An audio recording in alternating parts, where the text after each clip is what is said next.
Welcome to podcast. Hello, Herd, and welcome to another episode of the Herd Main Show. I am your Herd leader, John Wayne. And I'm an amorphous blob just going through space, but I have hyperspace powers, so it works. Sure, that's science, I guess. I'm a Purgle. You're a Purgle. You are a Purgle. Which, hot take, is my favorite part of this dang show. That I don't know if that's a good or a bad thing. It's great. Yeah, so you finally decided to finish. No, I'm just kidding. You finished Star Wars Rebels. Yeah, and so for those that have been with us for a while, they know, or you may know, that this has been something we've been working through and getting through. We used to have a weekly, mostly weekly episode. Rebels isn't really suited for that, so we kind of moved on. That worked much better for Clone Wars, where we were able to kind of group things up, or you just had very encapsulated mini sagas and whatnot, versus Rebels, where it's all kind of connected. So it's like, do we talk about one? Do we talk about four? It took 6 episodes to resolve this thing. Like, it just got a little too... It didn't fit in the formula, and so we paused that at the end of Season 2. When we did that, though, we did a little bit of a recap then with your thoughts. We had just done what I really wanted to accomplish, which was break your heart with the Season 2 finale of Maul and Ahsoka and Vader and all that good stuff. And so we kind of had a pit stop there, and then we've been just chugging through. Originally, we were going to do blogs on it. Yet again, it was one of those things where it's just like, this is too big. Life gets too busy. We can't read. Listen, man, it just sort of happens. I'm 16 and I never learned how to read. You're so close. Yeah, Rebels is crazy because, again, it's a completely different formula. And we talked about this with the last one. We were kind of discussing, well, what coming into Rebels, it's different. Well, how did you feel? Because you really liked the Clone Wars. I did, and I still do. Yeah, and so now that it's done, I guess everybody's into ranking things now. I mean, I know it's not going to be real, but it just I would try and distill your thoughts on Clone Wars and Rebels and kind of how they stack up, not necessarily how they rank, but sort of, because I mean, if I offered you, hey, do you want to watch A New Hope or The Phantom Menace? You have a preference, right? Yes, I do. Because of how you feel about them, but you like them. I don't want to watch that Chad Luke Skywalker. If you don't think we don't like them, go listen to our episodes where we talk about, literally, we love The Phantom Menace and all the other ones that follow. So, but anyway, but you have a preference. I do. I love the Clone Wars so much. Yeah. I don't know. A lot of people do. I don't know what of that particular show touched my heart in such a way that made me because... we've said it before. I tried Clone Wars. I tried Rebels in the 3rd grade. Never been the same since. I learned it from watching you. I tried Clone Wars once before. We tried watching it in... There's like some Imperial propaganda that's just like rebellion. Not even once. Let's make that. This is your brain on rebellion. And it's just like a paint splatter from Sabine.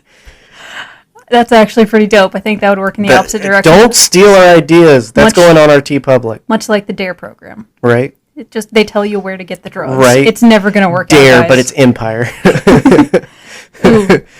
Air. Euphoric medical injections, rear end. I don't know. We could never do acrostics because I'm dyslexic.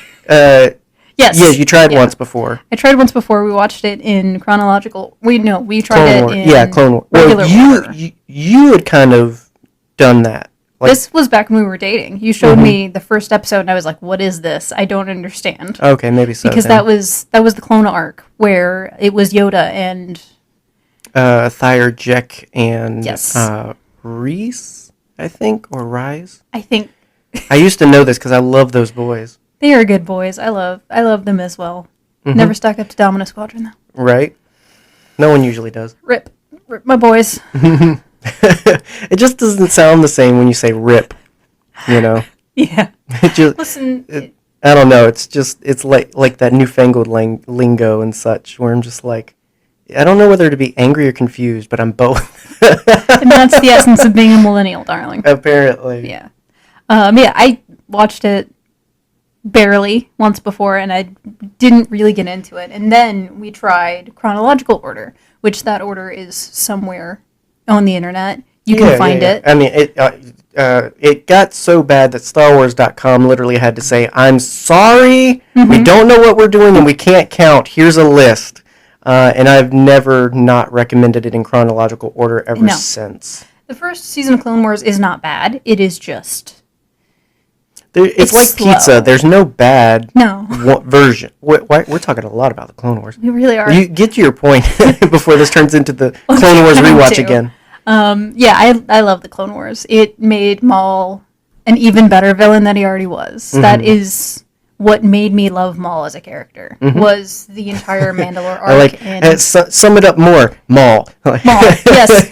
Allow me to summon up. Let's just rebels. Get rid of all the niceties. This is about Maul and fives. Okay, look. I'm a simple person. Right. You like your traumatic boys. I do. I'm grateful for that. Ow. Honey. Do we need to go to the therapist again? No. Okay. I mean, you always need therapy, but anyway. Yeah, I'll buy you some licorice. It'll be fine.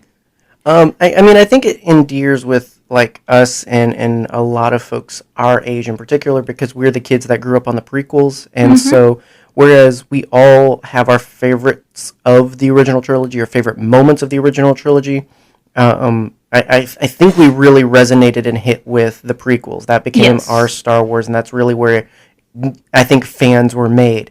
And the Clone Wars captures that essence in a bottle very much. It does, like you say, it does expound it for sure for a lot of characters. It gets into a lot of the things the films don't have time for. It does a lot. So I think there's a reason why so many people so strongly love the Clone Wars. But then again, I think that same sort of essence that they got out of the prequels for Clone Wars, they went back and got out of the original trilogy, or particularly concepts for the original trilogy and Episode 4. Well, not just concepts. Concepts? Yes, it did not dictate the concept. Welcome to the podcast, Sean Connery, friend of the show. I'm actually Capron. Screw you guys. I'm gonna watch Star Wars. I'm Kim Magazine. I get diabetes. Oh gosh. I was talking to Jackson a while ago, and he was like, "I never noticed that you have a speech impediment." Like, right? Yeah, you do now, friend. There you do now. Anyway. So not just concepts. Not just concepts.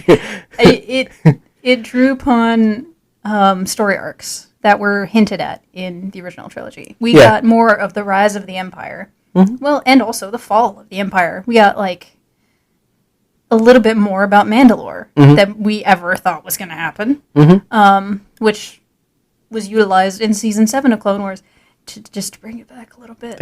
Also the Mandalorian. It's all over the place. And I think that's what's really cool about Rebels is there really is a lot for everyone. There's a lot there in terms of character types, journeys, all of that stuff. Because you got the Jedi, you've got the Scoundrel, you've got the pilot, you've got the Mandalorian, you've got the dark side, you've also got the very Imperial side, but you've also then got the sort of Imperial machine of things. You get the grunt work of stuff like you get in Rogue One, but then you also get the prim and proper uniforms with like Thrawn and a little bit of Tarkin thrown in there as well. So like you get, I mean, a little bit of everything. It's literally, I think, the most Star Wars content because it fits so much of everything. Whereas Clone Wars, it's just very much Jedi Knights and clones. It's just very much the last 30 minutes of Attack of the Clones and the first 15 minutes of Revenge of the Sith. That's just what the Clone Wars is for 7 seasons. And I love with a few spices mixed in of like Mandalorian stuff and everything like that. Spicy. And Mortis and all that other stuff. But I would say things that the Clone Wars tried to get into, Rebels did better. So like with Mortis, with the weird Force stuff, that was tried in that was you dipped your toe in the pool of the Force, and then they said, "Ugh, get out, right? Get away from my toes. Go sit over there for 30 minutes because you just ate 12 Snickers." But then it's just free community swim in Star Wars Rebels, where it's just all the weird stuff you could get. Dude, Space Moose. That is what I love about Rebels. Like Force movie paintings. So much is it does not shy away from the weird stuff. It shows an even more in-depth version of what we see in Mortis. Yeah, and it's not to say it's better than Clone Wars. It's just that things that were tried and things that gave footing over time in the Clone Wars made way for Rebels to be able to run with it. And Yes. you see how Lucasfilm Animation, how Dave Filoni, how the crew were much more confident in doing things they wanted to do instead of just being like, all right, well, it's the Clone Wars show, so wouldn't it be cool if we introduced a Jedi we really haven't seen much and paint up some cool-looking clones and have some cool story, versus where it's just like, no, let's just introduce a Force concept that's never been discussed before and not explain it. Yes. And, is it a creature? Is it real? Is it not? Like, let's to kind of steal the JJ thing, like let's get into mystery boxes where it's just like the allure is literally just the fact that you don't understand it. Because there is something so nuts to me about the concept of the Bendu. Yeah, absolutely. Look, man, it's a moose. Yeah, I mean, it's a Force concept that is tangible. The Bendu is to Rebels what Mortis is to Clone Wars. Except Rebels also did Mortis. Except Rebels also did Sith alchemy. Except Rebels also did Malachor. Not Yoda just going and talking to Darth Bane's ghost. That was so cool. But like introducing a whole new tier of history to do with Sith super weapons and all. So this isn't this isn't a Clone Wars versus Rebels kind of discussion. That's not where it's leaning to. It's just to say that you can see the growth in storytelling from one to the other. And I think that's good. I think that's okay because I think you like Clone Wars for certain things, you as in the fandom, and I think you like Rebels for certain things. And the beauty is everything you would love that Star Wars is in both, just in different degrees and different doses. Definitely. So that's the big thing with a lot of people is like it's this competition. Like it's the same thing with the trilogies where it's just like, okay, what trilogy is the best? Rank the who did it better and all this other stuff. It's the same with animation where it's just like this competition thing of like, okay, but we all know this one's the better one and everything, which I think is kind of missing the point of Star Wars storytelling, of just enjoying it instead of making it about what does the most cool stuff and all this other stuff. It's a space story for 12-year-olds. That's it. Yeah, I would say that Rebels definitely feels like it's the most age appropriate. Like, obviously, you enjoy it as an adult. I mean, it's like it doesn't get into things that are a little over children's head, but it also doesn't dumb it down so that adults can't have fun with it. I'm just thinking about all the murder that happened in the first season. Oh, yeah, sure, but... Well, I mean, murder everywhere. Kids know about murder. It's fine. It's just stormtroopers. It doesn't matter. Wow. Well, what I mean is, like, I wouldn't say anyone thinks much of Star Wars is too much one way or the other, but I definitely would show Rebels to a kid before maybe, like, The Mandalorian or even some of the film. Like, I think you can definitely start with the animation, but I think that Rebels is specifically attuned to all ages, whereas even parts of Clone Wars where it's just like, if you're watching the ones with like Bon Terry and all this other stuff, lots of talking and politics, of course you're not going to be as interested as Pong Krell and, the Umbara arc because no flash, no action, whereas Rebels seems to have all of that. It does the talky bits, it does the inspiring bits, but it also does the bits where it's not too heavy-handed or harsh. And it also isn't, well, too adult. Like, I mean, it's easy to forget until you watch an actual adult show or adult film. Like, well, you know what I mean? Like, if you watch Game of Thrones or if you watch, for instance, I watched the new Suicide Squad. Like, if you watch those movies, you're like, okay, it's DC, but this is not for kids. Like, I mean, heck, even the Harley Quinn show, stuff like that, where it's just like, kids. That's definitely not for kids. Yeah. When I say that Star Wars in general, but especially Rebels is all ages, I mean, you don't have to worry about that. You don't ever have to worry. You might have to explain a couple of things, but you never have to really worry too much about your kid picking up something crazy from that. Mommy, where did this green-haired child come from? Right. Well, you see, Billy. Yeah. Well, to be fair, yeah, because that kind of just came out of nowhere there at the end. I think that they probably had like a reveal set up, but didn't have time for it, maybe? Well, I don't know. I don't know if Rebels was canceled or altogether ended, because it ends very well, so it doesn't feel like a cancellation. It doesn't feel like it was moved forward very fast ahead. We moved further in time than anticipated. It feels like it's as long as it needs to be. Although there is extracurricular content that you can read for pre-Rebel stuff, or even the little mini shorts that kind of happen throughout the first couple of seasons to fill in some gaps. But I mean, like by the end of season 4, you feel like you've done everything. Is there a short about Callus and Zeb deciding who's going to take whose last name? No, I don't think there is, but there probably is fanfic. Zeb Callus. See, this is what I don't like, though, about some things with the fandom is, whereas I wouldn't mind some, like, just fan stuff of that, because it's adorable, you would be hard-pressed to find a lot of PG stuff, okay? And, I just want to... I don't want... Fan fiction does not have to equate naughty. I don't know if anyone has ever told you this, guys. There's something for everybody. Same thing with cosplay. It doesn't have to be sexy. You don't have to dress up as Rey and then take your picture from the rear. I don't know. Things get ruined too fast sometimes. Oh, it's a girl. It's got to be sexy. I love the weird clone stuff. The weird clone stuff? Yes, I want to know how Gregor got so weird. Yeah, they don't really explain that. No. I mean, they basically, in the Bad Batch, spoilers, I guess? It's been 2 weeks. It's been a few weeks. They kind of they lean towards it a little bit more, but if you watch the D-Squad arc, he's definitely not crazy. No, he's just hairy. I don't know what the reason for that was. I don't know why they needed him. I feel like he could have been someone else, actually. I think what's probably going to be revealed is that he had some kind of head injury during that time, like when he got ambushed. Yeah, no, I will say the goofiness makes reason for why he would, in the Bad Batch era, not fit in and be like, this isn't fun, I don't like this, I don't want to teach stormtroopers.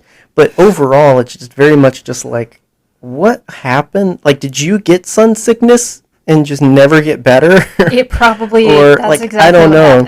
Happened. I mean, other than Rex, all the characterizations are a little weird, I'll say. Even Wolf is a little off.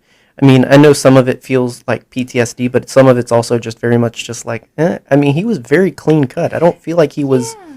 I don't know. It was weird, the choices they decided to make, which I guess can kind of get explained away with 17, 18-ish years difference. I guess so. But I don't know, because Rex, again, it's only weird because Rex is exactly the same. Yeah. I think. Which it makes sense because Rex has to be evergreen, I guess. Yeah, he's got to be he's the reference point. Yeah, exactly. Rex is the ground zero where you reference everything else off of it. If he's too tight, he's Cody. If he's too loose, he's Gregor, I guess. I guess now. Before I would have said hard case, hard case. Crankcase is a transformer. Wait. Hard case is a transformer too, though. Trust me, half the names of clones are interchangeable with transformers, babe. Okay. I'm so serious. Cut up? Yeah, absolutely. Heavy? Wrecker. Wrecker? Well, yes, there probably is a transformer, but there's a group of the Wreckers are like the Autobot SWAT team. Meet the Wreckers, pretty much. Yeah, I'm trying to think. Let me look at you got Sideswipe, you got Ironhide, you've got Blur, you've got Silver Streaker, you've got... Silver Streaker. Or is it... I think it might be just Silver Streak. It just doesn't sound better. as cool. It doesn't sound as cool, though. That's not much better. Yeah, Sideswipe. I think I said Sideswipe. You did. Yeah, Thundercracker. Hunter is probably one, too. Not offhand that I recall. But, yeah, some of them, like Tech. Of course, you're not going to be stupid and name an Autobot tech, you know. No, that's a name for a Decepticon. Right. No. Because all the Decepticons have the dumb names. No. The Decepticons have cool names. What do you mean? Starscream. Starscream. Yeah. That's super dope. That sounds so dope. Okay. Starscream. We're getting off track here. As we tend to do. So how did you feel? I think we talked about this a little bit last time, but just because you bring up the clones and everything, how did you feel about how much crossover there was? Did you ever feel like it was too much? No, I think it made the perfect amount of sense, in my opinion. I hate when people get all up in arms about cameos in Star Wars properties. It's a small universe because it all takes place in the same universe. Chief?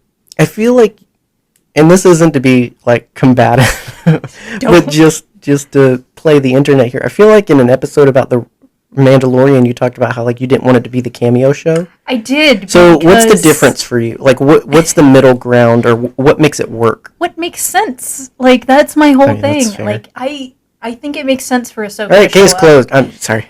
You just said such a good answer. Like I'm just like, oh well, yeah. Actually, that works. Yeah. So when Ahsoka shows up, Ahsoka shows up in both Rebels and The Mandalorian. I think it makes sense in both cases because why wouldn't she be there? Why wouldn't she be involved in this? Like, I just imagine it's freaking Ahsoka, my dude. I just imagine like Ahsoka's just following people around, just like desperate for adventures, and just like, hey guys, hey, you going on an adventure? I could help. I'm a Jedi, or maybe not. Would you expect anything less than Anakin Skywalker's power? I'm just kidding. I'm just joking about that. I don't think Dave Filoni's got this like thing out for getting his character in it. First of all, okay. Here's the thing: if it was Luke Skywalker, y'all wouldn't be mad. Let's talk about how you're just mad because it's Ahsoka. Ahsoka. Yeah. Lando's a perfect character for that, and I feel like outside of the Clone Wars, Ahsoka is a perfect character for that because she's not tied to anything. She's not tied to the Jedi. She's not tied to Scoundrel. She's just this very gray. Not a gray Jedi; those don't exist. But she's just a very gray character, where it's just like not in terms of alignment. She's clearly lawful good, but I mean, in terms of how you can play her and what situations you can put her in, she can team up with a bounty hunter. She's done it with Asajj Ventress. She can team up with a Jedi. She's done it with Obi-Wan. Like you can throw her in almost any scenario. So. It works. Unlike some characters, like, wait, why would you be here? Why would you be hanging out? Why would you be interested in this? If Slice Noodles shows up in the Mandalorian, I'm gonna be like, what? But her showing up in the Clone Wars makes sense because that's kind of the right era. I don't care if it makes sense. I loved that episode. I just loved all of that. So good. I love the fact that we finally killed Zero the Hutt. Oh, you didn't like Zero. No, I did not like Played by Zero Corey Burton, who is the voice of, I mean, obviously in that Count Dooku, but he's a voice of Shockwave from the original Transformers series. I have to bring it up. Also, Megatron from the animated series, opposite to David Kaye, who we got to interview recently. What's the title of this episode? It's got to be, right. Sorry. All right, sorry. Well, but okay, all right, but segue. Gosh dang it, Paul Blart. Yeah, pull into this mall and let's talk about some. Let's pull into this mall. Let's pull into it, the please. Darth Mall. Everything's why does that mall have hordes on top of it? Voice actors. Let's talk about voice actors. Why is this mall so horny? So I ask again, where do you think Darth Maul's lower half is? Decaying at the bottom of Naboo. I disagree. Anyway, so got to talk first, I think, of Steve Blum, because he's my favorite of this list just because he just shows up in so many anime, including Transformers. He plays Starscream, so how about you tell him how much you don't like He plays the most gay Starscream ever, and I love him so much for it. He's literally got like 10-inch stilettos in that one. He's effeminate. No. Well, I mean, they're robots, so they don't technically have like a sexual orientation. Like Steven Universe. Yes, but clearly, if he was going to choose a life partner, it was going to be Knockout. Optimus Prime. Knockout. Well, who is played by the dad that from Timmy Turner. Yeah. with the like most like Fairly Odd Parents, darling. oh, that's sorry. Dinkelberg. Yeah, the that one from not the Boy Genius show. So anyway, Jimmy Neutron. so Steve Bloom is amazing. Your memory is full of Transformers. That's and why I can't retain anything else. memory of no other television show. No, that's not true. I have memories of other things. I mean, I could talk about some Gundam, some Digimon. I could talk about some anime, Naruto, Dragon Ball. I could talk about a lot of things. You can talk about Bionicles. The connecting factor is usually voice actors, though. Yeah. So I can relate. Steve Bloom, awesome. Cowboy Bebop, he played the lead in that. Spike That's Spiegel. usually where a lot of people like recognize his voice. One of the best theme songs. But as I mentioned, he played an iteration of Starscream. I'm trying to think off the cuff of some other thing. He was Orochimaru in Naruto, stuff like that. If you're into a variety of things. Yep. He's probably the most... he was in Kids Next Door. He's probably the most voice actor of this crew. They're all legitimate in their roles and everything like that. But I think he's clearly in the career of it, whereas everyone else does it, if that makes sense. Jim Cummings. Oh, yeah. Well, he carries over from Clone Wars. But yes, yeah, Jim Cummings, who is famously Pooh Bear... and all that good stuff. Opposite of Peter Cullen, a.k.a. the voice of Optimus Prime, as Eeyore, the depressed donkey. Yeah. Just have to mention it. So, yes, I mean, obviously, D. Bradley Baker's back as the clone. We get Taylor Gray as Ezra Bridger. I thought I love Ezra. I recently, one of the Twitter trends is name 3 characters you're like, and I really relate to Ezra a lot in his journey and everything. Obviously, this stuff of found family and all that stuff. I really liked Ezra as a view into the universe. Never knows what's going on. Right. Well, that's what I like. He's so normal, but so in a lot of ways, and he grows into it more open-minded. Yeah. Clearly, by the time we end with how he's grown up and the choices he makes in the finale, to eliminate Thrawn with the Purrgil. And all that. Run away with a bunch of Purrgil. He's just grown up so much from, the little scrum rat Aladdin boy to what he is. Right. But he's definitely grown up a lot. So I really liked him. I thought he was a great, here's your relatable character. Yes. He has floppy hair, like Ryder Strong. Right. I didn't like his haircut at first, but it grew on me. I don't know. It grew on you. No, I like more interesting hair. I like more interesting lightsabers. But just a buzz cut. What do you mean more interesting lightsabers? He had the coolest lightsaber. It was a blaster. Yeah. It was dope as heck, but then they I thought you were talking... it. Oh, yeah. Well, he lost it. I know. He could build another Here's the one. thing. It's the most characteristic thing of Ezra Bridger to literally lose his lightsaber and then be like, dang it, I should have written down the instructions. Yeah, that tracks. He literally forgot how he made his lightsaber. That is my headcanon, and you can't take it away. Yes. We get Vanessa Marshall as Harrison Dula, Gorgeous. who has gone on to show up in... She's been the most reused character, because she's shown up in Squadron, she showed up in the Aftermath books, and the Alphabet Squadron books. She also gets a shout out in both Episode 9 and Rogue One. So she's the most fit in character. And the Phantom shows up in the ship comes with her. You can't separate the two. Yeah. Well, it could have been Jason, but still. In Rise of Skywalker it could have been, but she, I believe, was alive. That's the name of the kid, right, Jason? Yeah, Jason. Okay, with a C. Yes. This is my son. See, it sounds like a vanilla name, but it's spelled interesting, so it's okay. It slides by. It's the most Don't white get me person wrong. thing. I want Jason stuff. I would love. Yes. I want to know why he looks like that. Because he's biracial. No, but like instead of having Leku, like why doesn't he have Leku? I mean, it just depends on what genes are stronger, I guess. So like with the deserter, I can't remember his name. I don't remember it either, but Cut and Run, and his wife. Cut. That's exactly Is it his Cut? Name. Yes, okay. I think so. Are you sure? I'm pretty dang sure it's Cut. Okay, maybe it is. Which is really close to Cut Up from the other ones. What Twilight? I mean, come on. Other than Senator Ornfried, there's no unattractive Twilight. That man's dead. Cham Syndulla, no, he's not. He's not dead. Ornfried was. I don't know. I'm pretty sure it's just his fat Liku that saved him. But he got shot in the head. He got shot adjacent to the head.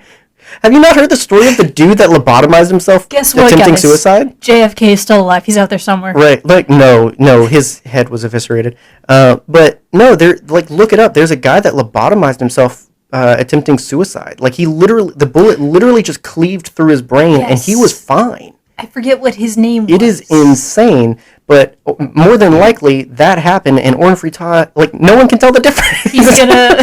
Oh my god, that's horrible. If you want to understand lobotomies more, just watch Sucker Punch. The only good Zack Snyder film. Oh gosh, I apologize for everything. You should. Freddie Prinze Jr. We met Freddie Prinze Jr. and we had a moment where we were just like, oh my gosh. Oh my god, that's Freddie Prinze Jr. Yeah, just absolute fan. I know what you did last summer. Right? Like, oh my gosh, solve my mystery. This is what I'm doing this summer. Oh my gosh. Yeah, he's fantastic. He's also a huge fan, and I appreciate how vocal he's been. Not of us. No one's a fan of us.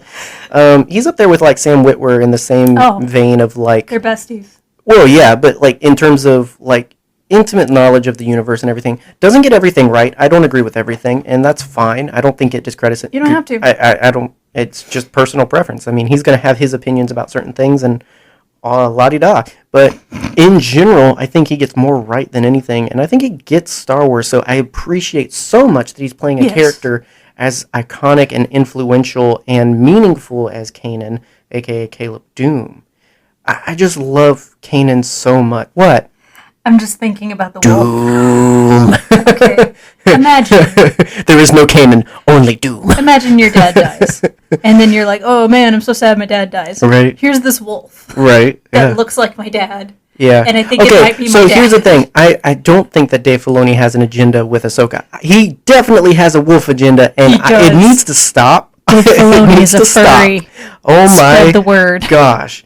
He has one of those T-shirts with the 3 wolves in the moon, called Space Alex Jones. We need to get the word out. So, but no, I love Kanan, and I think even starting off, he's such a great characterization of a worldly Jedi. Maybe more worldly than Jedi when we first meet him, but he grows into a very balanced Jedi by the end of it, with the help of his family and with the Bendu and all and his trials. He goes through so much that ends up being what grows him as a character. Caleb Dune is the exact opposite Doom, of Anakin Skywalker. Doom, not to be confused with the character we don't love around here. # we love Caleb Doom. Yes, we do love Caleb Doom. Did I not say that? No, you said Dune, and I didn't want them to think we align with any particular empire that thinks it's the rebellion. That's my Chopper impression. We don't like Cara Dune. I don't. We don't like. What was that? What was that voice of reason that passed through here? Anyway, okay. Was that a ghost? Was that a very sensible ghost? Oh gosh, we're off our space rockers this episode. It's fine. I'm having a great time. Good, me too. We love Caleb Doom. Yes. And he is the exact opposite of Anakin Skywalker, in my opinion, because he grew up slightly in the Jedi Order and then got a freaking attitude adjustment where he was like, this is what life is really like, son. I mean, yes, read the Caleb Doom comic, or read the Kanan, the last, not the Last Jedi, but anyway, read those comics. Mm-hmm. And you pretty much get that. That's the story of those things. Is it's just it's the real world slapping this kid in the face and basically being like, you've got to grow up. You've got to choose now, right now. How do you grow up? Who do you want to be? And you see the things that you see the things that kind of bolster the Jedi in him in those moments. But then you also see the things where it's just like, yeah, I'm gonna put that with my lightsaber and holocron in a box and leave it alone for a little while because that's a little culty.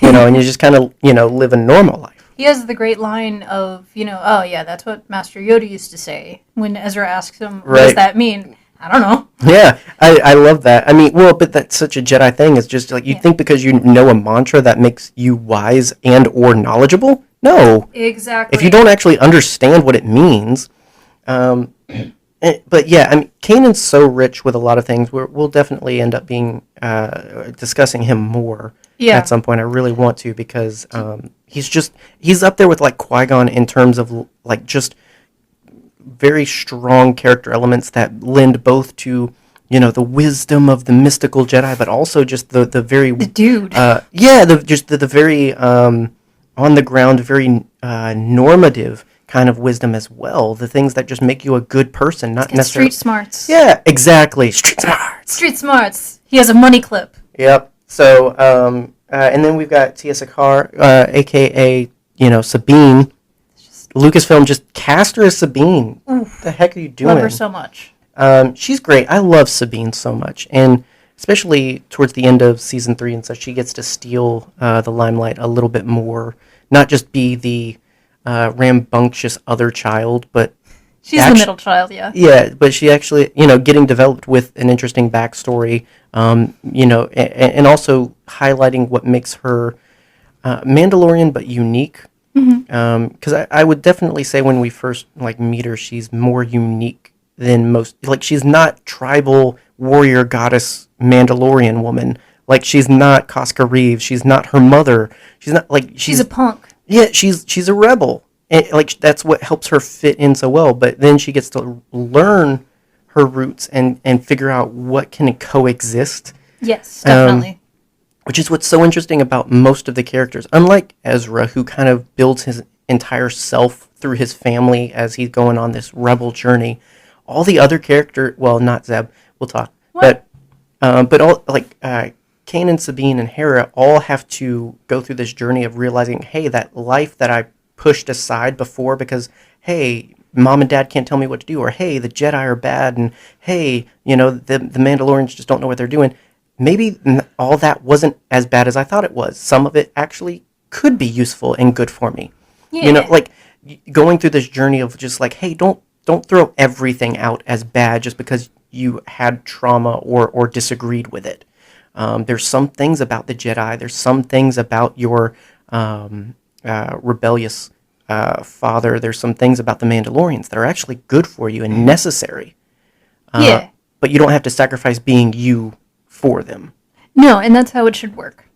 Exactly. You should never be stifled while following those things. Yeah, you can be. Yeah, I identify as this thing, but that doesn't mean I'm entirely that thing. I mean, when we make those kinds of assumptions, we make those assumptions about others a lot. Of just oh, they like this, that must mean they're like that, But sometimes we do it to ourselves, too, where it's just oh, I grew up in this part of town on this continent, so I must be this kind of person. And it's just no. It's who you choose to be. And you can choose some of those things, but you can also choose other things. Yes, you are who you choose to be, quoth the Iron Giant. Right. It works, man. It really does. That movie's great. And as mentioned, Steve Bloom as Zeb. The only reason I say with Zeb is Zeb doesn't get that kind of development in terms of he gets a boyfriend. Yeah, he just he's the, I don't know, it's not the third wheel because that makes it sound unnecessary, which now there's trikes all over town. So I don't think the third wheel means what it used to mean. Listen, man, there's scooters just about on every street corner in Augusta downtown. Right. So, not so much the third wheel, but I feel like he is pretty steady in who he is. He does get along with Ezra much better in the later seasons. He gives him a hug. Yeah. It was very nice. I think he warms up a little bit. I think for him, it's less of who he chooses to be, but I think it's just kind of working through his trauma and guilt. Yes. Which he does pretty early on with the finding the other Lasats and everything like that. I feel like he works through his stuff a little early. Yeah. And he kind of just gets to be normal and help everybody else out. Okay, this is off topic slightly. I saw human Zeb fan art recently, and it just didn't look right. He's got Stop doing that. What? Not you, the internet. Oh, yeah. Like, I saw somebody draw Idris Elba as Knuckles, and it just ticked me off because I'm just like, dude. It's just Idris Elba in boxing gloves. What does that mean? Like, why? That's not how it's going to look, first of all. Like, no, it's going to look like Knuckles. It's going to look like Knuckles. It's just a voice. Like, I don't know. Things like that where it's just like, but what? I'm so looking forward to that. Or sometimes it's okay. Sometimes just keep it to yourself, Jim. So keep it in that little folder of yours. But yeah, like I really enjoy Zeb. I think he's a fun character. I think he's what Chewbacca could have been if he could speak English. Yeah, I mean, if he could talk, if he could get along with everybody. Like, it's so hard to include Chewbacca sometimes. I get the struggle of the films where they like other than just featuring him or he's kind of there, he can't really contribute because what are you going to do? Explain everything all the time? You know, like, or does everybody just magically understand him? Like, they, cartoon. Well, yeah, they've clearly established some people understand. Well, and that's the thing. Are you going to have two characters where it's like, noise, he said, like, Yeah. Ooh, you just reminded me. So I'm in the middle of A Light of the Jedi. Mm-hmm. It is a fantastic book, and there is my favorite Jedi, Buryaga, who is a Wookiee Jedi. And the way that Charles Soule kind of explains how people understand him, it's very good. It's very good. Yeah. He has a master who translates for him, but he also kind of translates in text, and also people can understand him through the Force. I like it. Well, that's the thing, is we're fixing it retroactively, where it's just we really are. I mean, because it wasn't thought, like, I don't know. You never know with George where his thoughts were as far as, this is going to be this is going to go there, this is going to be fantastic.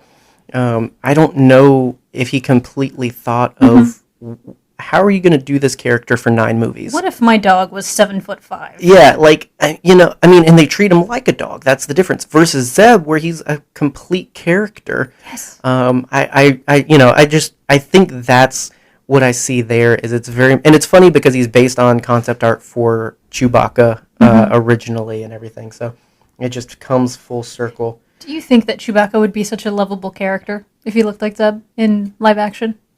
Yeah, because, I mean, Jedi Fallen Order did a really good job with a live action-esque Lasat. I thought it worked well. I know a lot of people were iffy on it. I think even the Black Series figure does a really good job of kind of realizing it.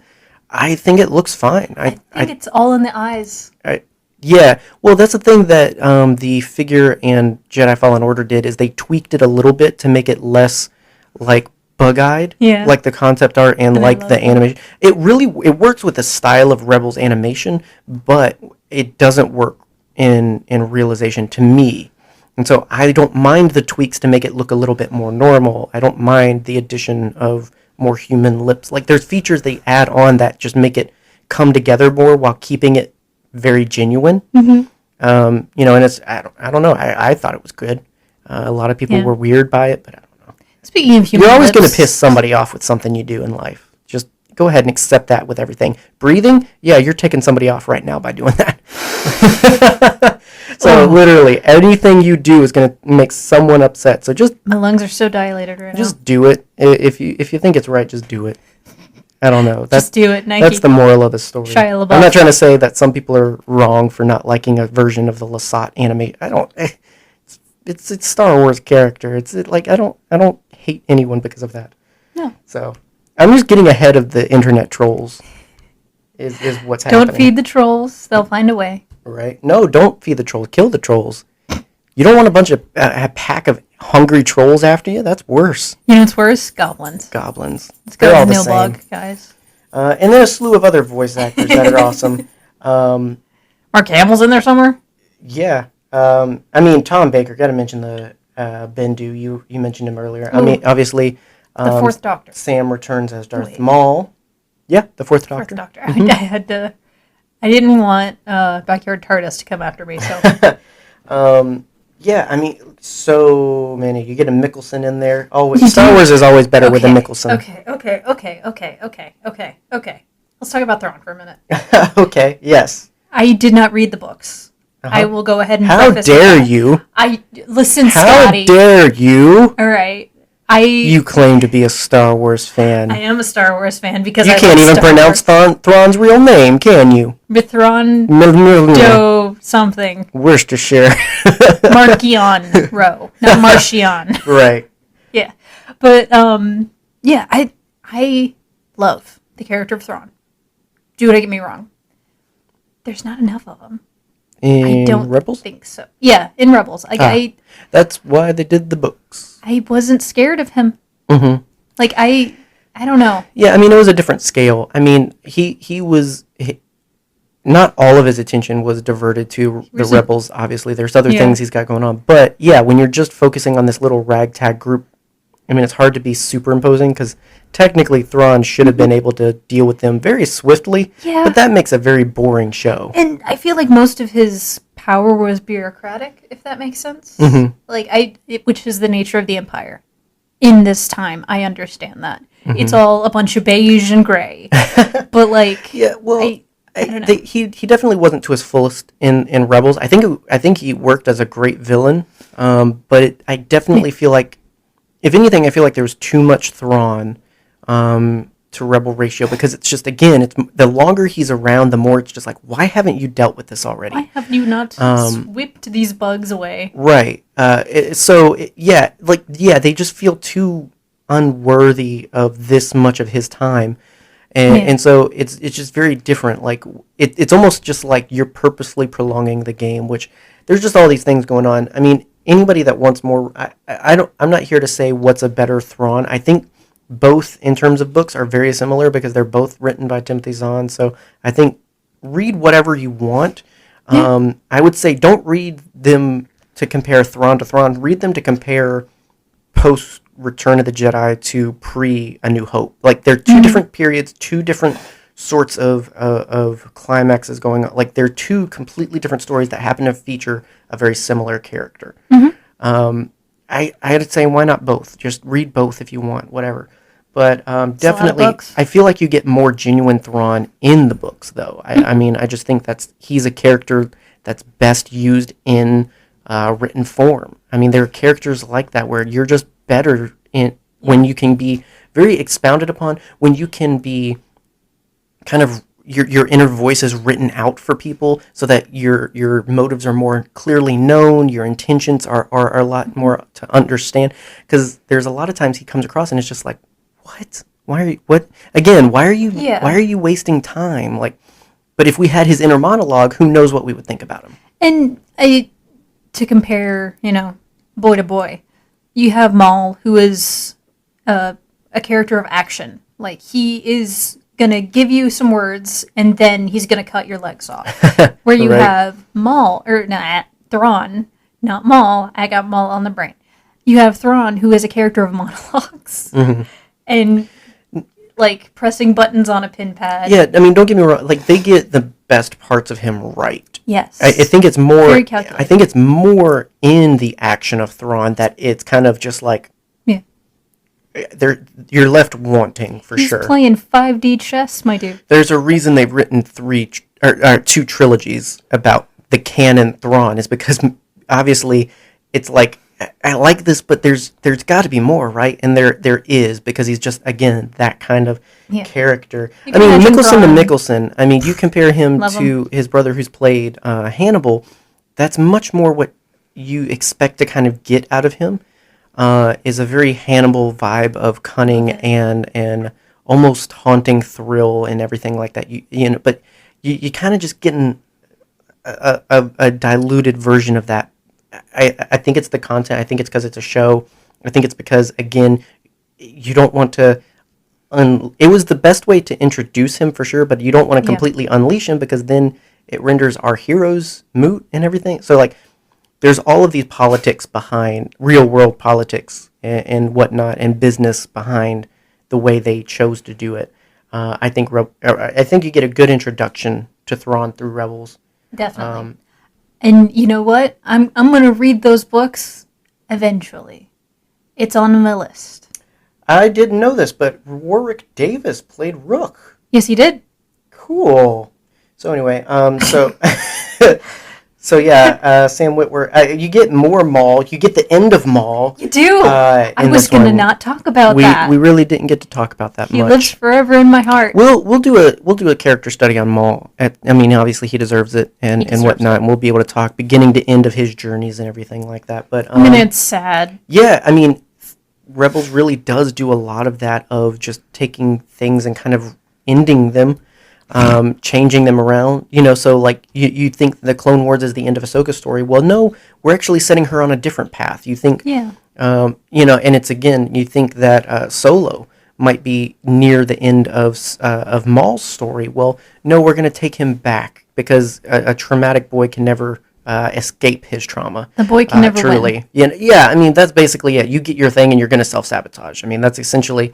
At every point, Maul gets to a wall and he just doesn't know how to deal. And that's less of a incompetency. It's just a fact of dealing with trauma. It's just one of those things where it's just like, you don't know how to just be content. You just know how to get to the next thing. Yeah. And when you run out of the next things to do, you kind of just self-sabotage. Read the Son of Dathomir comic. Right, exactly. Lots of stuff. We get the Inquisitors introduced that really elaborate on what are we doing to kind of catch up to some of the Jedi that likely escaped. Yes, and then we immediately kill them. Some of them. There's not a set number of them yet, so because we see the 7th and we see the 7th, the 5th, the 6th. I think that's the 5th and 6th brother. And the 7th sister. The spinny boy. We know of about 9 of them. I believe there's 9. None in order. And obviously then the Grand Inquisitor. I love those. I love the Inquisitors. They're so stinking interesting. Especially the Grand Inquisitor. Yeah, and I mean, it sounds like based on rumors we're going to get some of that in Kenobi. Yes. I'm iffy. I want more Inquisitor content. I don't necessarily want it to be Kenobi content, but we'll see how that goes. But yeah, I love Rebels. I think you can like Rebels and like Clone Wars. I think you can like Rebels and like Resistance. I think you can like all of it. But I definitely think Rebels has something completely different to offer. And that's why it's worth watching all of it and giving all of it a chance. You don't have to say, well, I like the Clone Wars, so I definitely don't think the less action-heavy Star Wars Rebels is going to be my thing. It's like, it's going to give you something else. No, it doesn't have as much action, but it has a lot more in terms of weird Force stuff. It's familial bonds. Weird Force stuff. There's so much in Rebels, and I think it's so right. Whereas Clone Wars has clearly extended itself quite a bit. Technically, you could argue Bad Batch is still Clone Wars adjacent. Clone Wars just keeps giving because there's so much there in terms of interesting storytelling, whereas Rebels is just so encapsulated. It starts where it needs to start and ends where it needs to end, I think. And it does everything it sets out to do with its characters. Now, we're going to continue. We better. The Mandalorian has confirmed that even as far as that, after the end of the Empire, dealing with the aftermath of Rebels with Thrawn and Ezra is still happening. So, yeah, we're in the where's Ezra phase of the journey. Where is he? Right. I just want to know. And then a lot of people are thinking that's what the Ahsoka show is going to deal with. I don't think so. Which that's what I was referencing earlier. There's the thing aflame on Twitter right now because it's rumored they're looking for their Sabine actress, and I don't know why they would not cast Tia, the voice actress. But then again, I don't know why they wouldn't have cast Ashley as Ahsoka. I am a horrible human for that, apparently. Terrible. I don't know. I have no attachments to Rosaria, like as a person or anything. I have no real high interest there, whereas Ashley is Ahsoka. Mm-hmm. She really gave life to that character. Tia gave life to Sabine. Lars gave life to Thrawn. Why wouldn't you let them continue to be the characters they've been for years? Yeah. I don't know. But, leave it to me to not understand the industry. So, leave it to you to not understand most things. Ahsoka, starring Rosario Dawson as Ahsoka, and Rosario Dawson as Sabine, and Rosario Dawson as Thrawn, and Rosario Dawson as Ezra. That's the show, folks. That's it. That's what it's going to be. I don't know. Yeah, I'm still bitter. I don't know what to tell It's you. fine. I thought it was a good job in The Mandalorian. I think I've said that. I think she did good. I think it was fine. It's again one of those things where I have it's hard for me to see characters pass from person to person, and it's just weird. Yeah.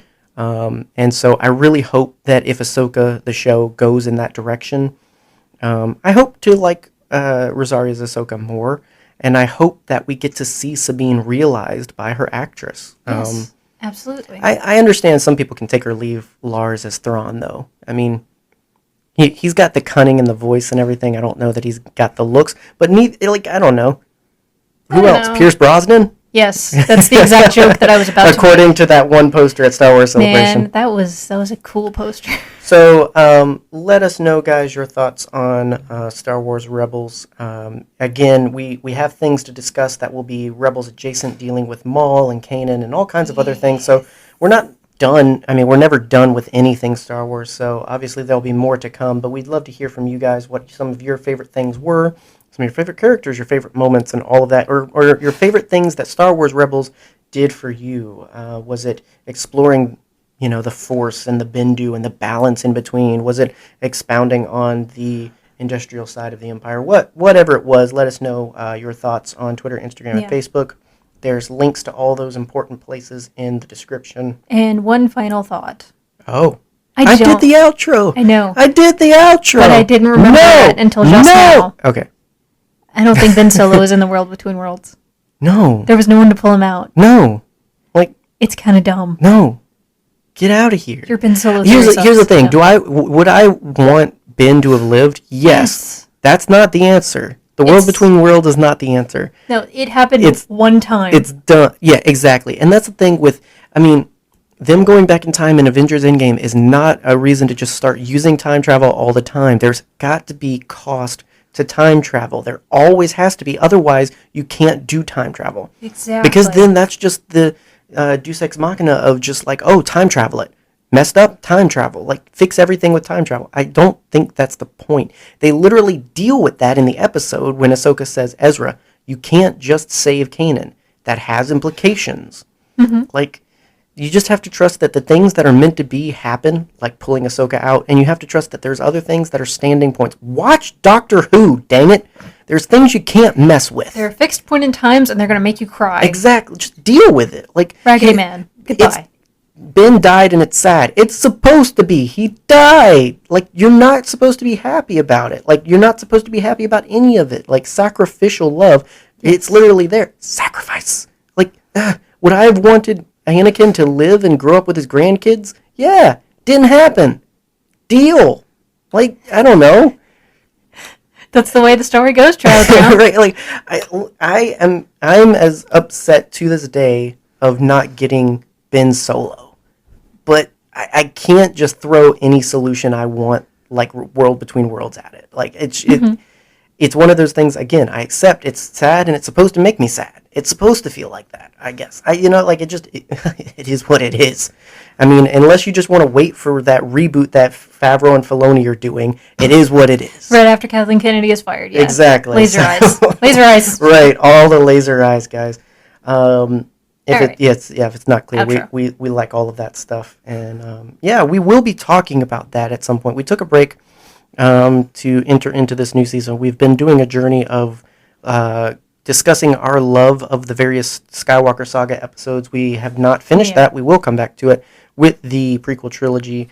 We've got some plans working to make that a little bit bigger than the previous episodes we've done.